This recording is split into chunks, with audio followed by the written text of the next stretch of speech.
Good evening. Attorney General William French Smith announced today that federal authorities have arrested some 60 people alleged to be involved in smuggling drugs from Colombia to the United States. The announcement is the latest in a number of hits credited to the strengthened federal drug effort centered on Miami. Among those arrested were reported to be 4 bankers, 3 lawyers, and a doctor. Today's announcement came one day after President Reagan unveiled a major national offensive to combat illicit drug traffic and, in his words, cripple organized crime in America. 1,200 more federal agents and investigators will be hired, and a dozen new drug task forces set up around the country. To further dramatize the effort, Attorney General Smith will leave next week on a 3-week tour of major drug-producing areas in the Far East. Tonight, is the president's new drug war winnable? Jim Lehrer's off. Charlene Hunter-Galtz in Washington. Charlene? Robin, the president's war on drugs actually started with a smaller battle last January. Led by Vice President George Bush, a federal task force was set up to help stem the flow of drugs into South Florida, the main port of entry into this country. It is estimated that 3/4 of the $70 to $80 billion a year illegal drug trade stems from the Florida connection. But there's growing evidence that the federal operation there has caused some smugglers to move on to other major cities. To head that off, the president plans to set up a dozen more task forces modeled after the one in Florida. They would operate in Boston, New York, Baltimore, Atlanta, Houston, Detroit, Chicago, St. Louis, Denver, San Francisco, Los Angeles, and San Diego. The price tag for this operation is estimated at up to $200 million annually and must be approved by Congress. For more on the plan, we have the head of the Criminal Division at the Justice Department, Associate Attorney General Rudolph Giuliani. Mr. Giuliani, how do you expect a $200 million effort to be effective against an $80 billion drug business? Well, this really isn't a money problem, it's a resource problem, and I think you have to understand in relation to our resources what that means. This program will allow us, for the very first time in the history of the Drug Enforcement Administration, to increase the number of agents, federal agents, who actually do drug work. Altogether, this will be an approximately 25% increase in the number of federal agents that are available to do federal drug enforcement work. That's a very big shot in the arm to the Drug Enforcement Administration, to the FBI, to the Customs Service, and it gives them the resources to cover this problem nationwide, as your map indicated. All right, you say it's not a money problem, but even the FBI Director, William Webster himself, said that there's just so much money out there that even federal officials right at the FBI and the Justice Department are subject to corruption. Well, there's no doubt that the drug problem itself is a money problem. I didn't mean to say that. The lure of vast amounts of money is what entices a lot of these people into becoming drug dealers and into taking the risk to deal heroin and cocaine and marijuana and all the other drugs. What I'm trying to say is that it's not an apt comparison to take a look at how much money this will cost and then try to measure what we can do or not do. The South Florida Task Force costs far less than that $200 million and considerably less, and has been very, very effective in asserting greater control over the activity of drug dealers. What you said before is absolutely true. We've noticed some diversion of drugs to other areas, and these task forces are intended to deal with that problem as well as many more. Well, how do these task forces differ from other federal narcotics task forces of many, many years past? Well, the focus of these task forces will be on organized criminal groups who deal in drugs. Their effort will be to infiltrate national, international conspiracies that deal in drugs. That's what we on the federal level can do best. State and local law enforcement can do, and sometimes in concert with the Drug Enforcement Administration, a good job of dealing with the street-level drug problem. What they can't do is deal with the national and international conspiracies, and this will give us very substantially additional resources to deal with that aspect of the problem. So that's how you hope to, as the President said, cripple organized crime. We hope to be able to use sophisticated techniques on a larger scale than we have before. Financial investigations, electronic surveillance, things that the FBI has done very effectively in dealing with traditional organized crime. We hope to increase that and to use it on some of these new groups that are now dealing in drugs. Those are very manpower intensive. We need resources in order to do it nationwide.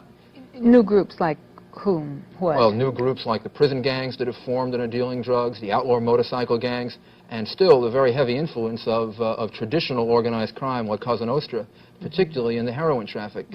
That's something that still exists. It's existed for a very long time. The romantic notion that La Cosa Nostra, traditional organized crime, doesn't deal in drugs is just a romantic notion. It is not fact. And is it your feeling, based on the South Florida experience, that, I mean, is that what convinces you that this program will work? Well, a lot of things convinced me of it. The tremendous success the FBI has had in the last 2 years in infiltrating organized crime and convicting entire families in New York and Pennsylvania, in other cities. You mean organized crime? Organized crime families, as well as the success we've had working together in South Florida. And for the first time in my memory, and I was a narcotics prosecutor in New York for some time, the first time really exerting control over the behavior of drug dealers, so we're dictating where they bring in drugs and they're not dictating it. I see. All right, we'll come back. Robin? Any new money spent on the new drug offensive will have to be approved by Congress. One member who will play an influential role in that is Democrat Leo Zaffaretti of New York. Congressman Zaffaretti is chairman of the House Select Committee on Narcotics Abuse and Control. What's your reaction to the plan? Well, first let me say that I commend the President for setting forth these initiatives. It's something that we as a committee have been advancing for a long period of time. If I have any suspects, it's in the timing of the announcement. Because it's my understanding, and the President himself, in his text, said that the Attorney General had this plan put together some 2 months ago, and I would have liked to see it come forward at that time when Congress was in session. What's wrong with the timing now? Well, we're about 18 days from an election, and I think the timing just leaves a little bit to be desired. The Associate Attorney General has just said that the South Florida experience is very, very effective. In your view, is it effective enough to justify copying it in 12 other cities? Well, I think it's justified in going forward with a strategy, if you will, that could create an impact on the overall problem. There's a lot of unanswered questions here. In the last budget go-around, I tried to put back some $400 million back into the budget to take care of Customs and Coast Guard and DEA and FBI, not to increase their budgets. The Drug Enforcement Agency. Not to increase their budgets, but to keep it at a level, at a par that they could survive with the jurisdictional boundaries that they have to cover. This $160 to $200 million is good. It's a beginning, but I don't know whether or not it's going to do that job. And one of the things I question is, where is it coming from at this particular time? The President has indicated that it's going to come from within the present budgets of those agencies. Well, at best, they're cut.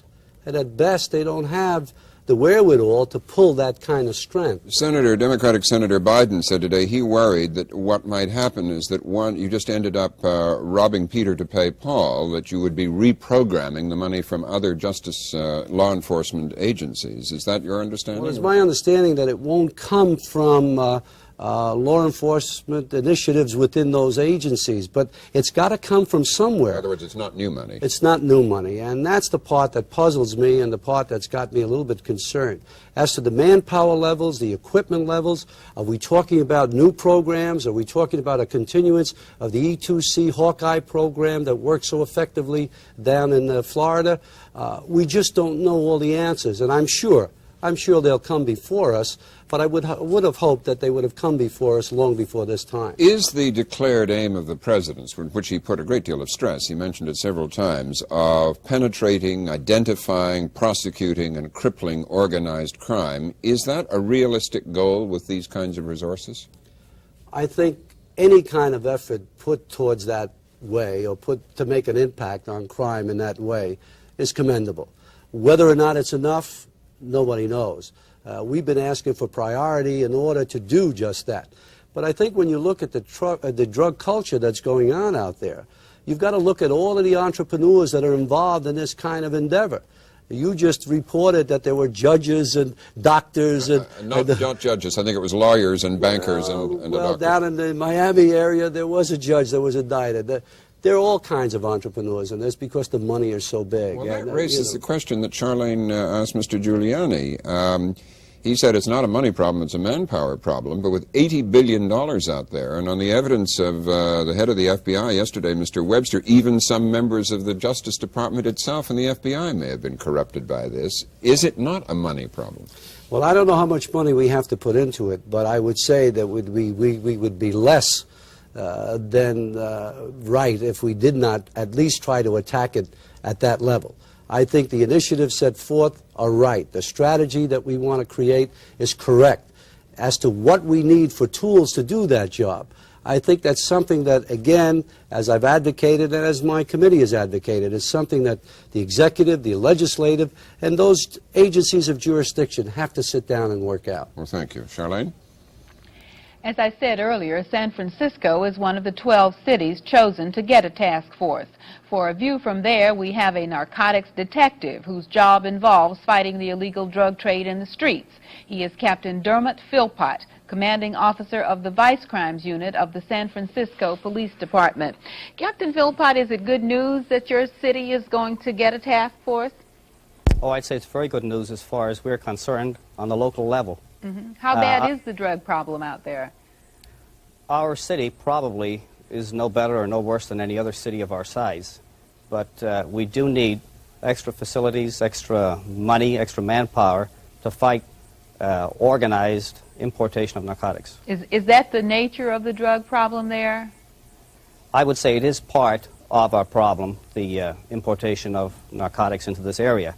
And to fight it at a local level, we need assistance from the federal government to expand the investigations beyond San Francisco, beyond any city of our size. This is the only way to do it. Has it gotten worse since the Florida effort? I mean, in other words, have any of Florida's dealers been driven up that way because of the efforts of the task force down there? We have noticed a slight increase in the number of people trading in illegal narcotics between here and Florida. You heard, excuse me, Mr. Giuliani describe the program in some detail. What kind of an impact do you think it's going to have on the problem that you have there? I think any injection of manpower and money into this area will definitely help us. Go ahead. Local law enforcement at this time is being priced out of the narcotic enforcement business because of the price of narcotics. What do you mean?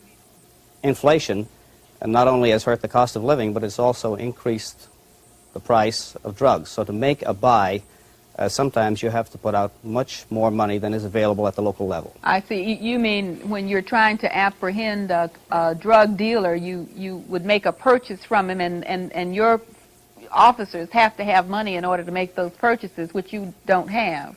That is correct. I see. Do you think that concentrating, as he said, at the level that he plans to attack this problem with the importers and so on, is going to be effective when such a large part of the problem is at the street dealer level? Well, I think that if we can attack it just like he is proposing to do, I think that will eventually solve the problem at the street level. I see. Do you think that cooperation between your people at the local level and the federal task force people is going to be a problem, as it has been sometimes with arrangements like this in the past?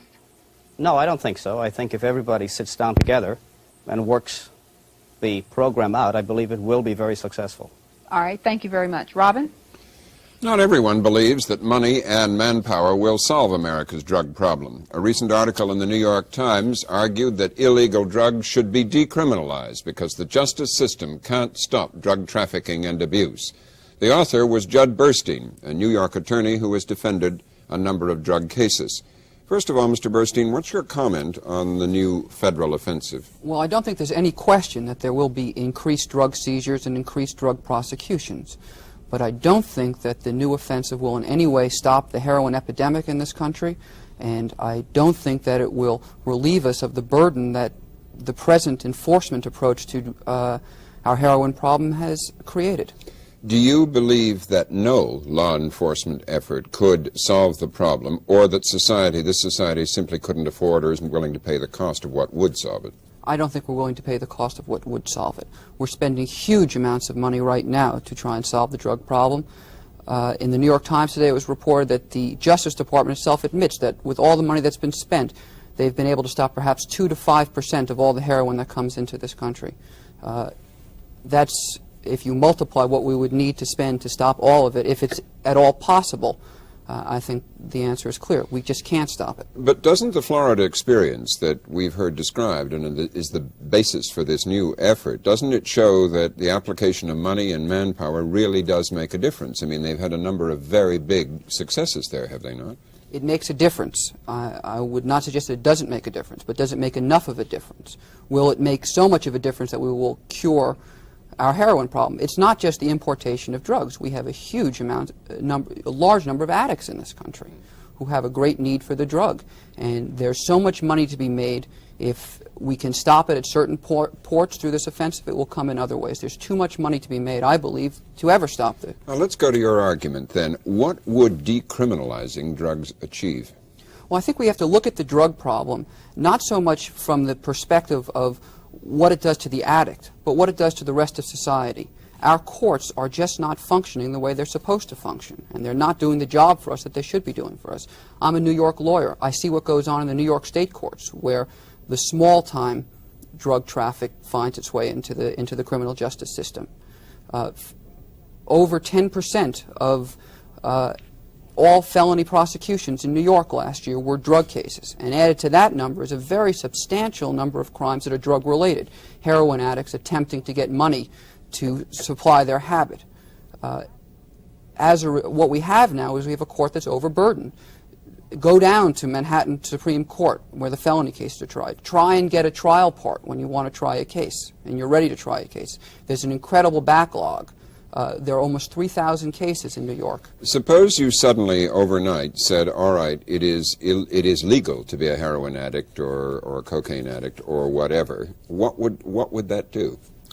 Well, I don't think that you can do it that way. I think this is obviously a very drastic step, and it needs a lot of thought about the proper way of doing this. But I do think we have to start thinking about this, about a different approach, a new model of dealing with the drug problem. Because the old one, which we've had for 60 years now, since 1920, almost 60 years, since 1924, hasn't worked. We have to come up with a new method of not legalizing, decriminalizing, which is somewhat different. I'm not suggesting that it be available in candy stores. I am suggesting that it be made available to addicts who need the drug, and in that way, whatever they're doing to themselves, they're not victimizing the rest of society. As it is made available in Britain. Exactly. Do you think that American society and politics are remotely ready for such an approach? If we emphasize remotely, yes. I think right now they're not ready, and for obvious reasons. First of all, people don't particularly care about heroin addicts in the sense that why should we be giving them heroin? I think that if people are shown the effect that heroin addiction has on them in a very personal sense, they may be ready. They may see that our efforts to enforce our drug laws and the concurrent failure of these drug laws to solve the heroin epidemic in this country has resulted in our streets, to some extent has resulted in our streets not being safe for us in our metropolitan areas. There's so much street crime, there's so much of it that's related to heroin addiction. If people can make that connection, then I think that perhaps a change may be possible. Well, thank you. Charlene? Mr. Giuliani, first to Mr. Bernstein's point that your plan just won't stop the traffic for all the reasons he cited. Mr. Bernstein's plan is absolutely monstrous. To Well, even consider decriminalizing heroin is to try to paint it as a humane proposal. If you've ever seen a heroin addict, for a society to say that we are going to decriminalize and permit people to shoot poison in their veins is a very different kind of society than I think most Americans want. He has picked probably the worst drug to use as an example to consider for possible decriminalization or legalization.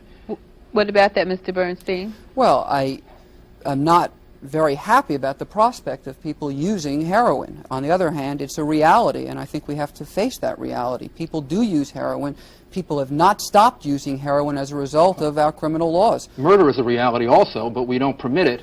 Rape is a reality, and we don't permit it. Permitting people to shoot poison in their veins is a terribly inhumane way to deal even with them, and to try to paint that as a humane way, I think, is a monstrous misrepresentation to the American people, and I don't think I don't think this country is ready for it, and I'd be very sad if we ever reached a day when we were ready for decriminalizing heroin. Congressman, what's your comment on that? Well, I agree with Mr. Giuliani, and beyond that, you know, in Los Angeles County, they decriminalized marijuana. And as a result of our hearings out there, all of local law enforcement had reported to us that there was an increase in violence. So I sort of look at society as becoming zombies, if you want to give them the opportunity to put this poison within their systems. We'd be creating a vehicle to create that kind of a zombie effort. Captain Philpott, you're fairly close to Los Angeles County. Do you know anything about that experience? And in general, what's your comment on the decriminalization? I don't think it's a good idea in any way. I feel that people would not go for it. It's been our experience in San Francisco that the citizens know what drug addiction is doing to them and to our society. We get complaints every day from people in the different neighborhoods complaining about drug use on the streets, and we attempt to do something about it. But even any area that you go into in San Francisco, the people are aware that drug use and drug sales is harming our standard of living, and I believe they're willing to step up enforcement against it. Mm-hmm. Mr. Giuliani, the other point Mr. Bernstein made, which I was trying to ask you to begin with, but you were so eager to get to this one, which is fine, but he says that your plan just won't work. Well, it won't stop the traffic, and it won't do anything about all the money that's out there, and just criminal problems, all problems of crime, and drugs is not very special, are difficult problems. They require working on them. They require law enforcement techniques. This drug problem should not be approached as just a law enforcement problem. It also must be approached as an educational problem, as a treatment problem.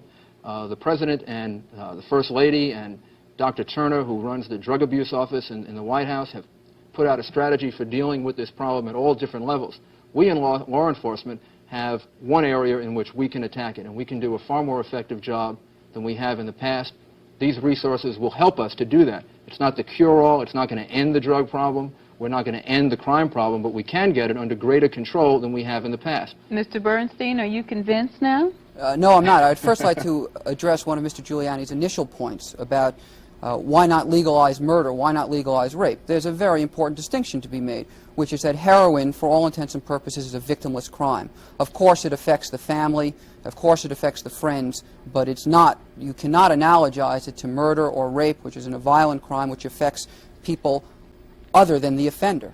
I just want to clarify one point, Mr. Giuliani. When Congressman Zaffaretti raised the question about the money, yes, you were ready to jump in at that point. Where is the money going to come from? Is it going to be taken from other agencies? The money is not going to come from law enforcement at all, or from the Justice Department.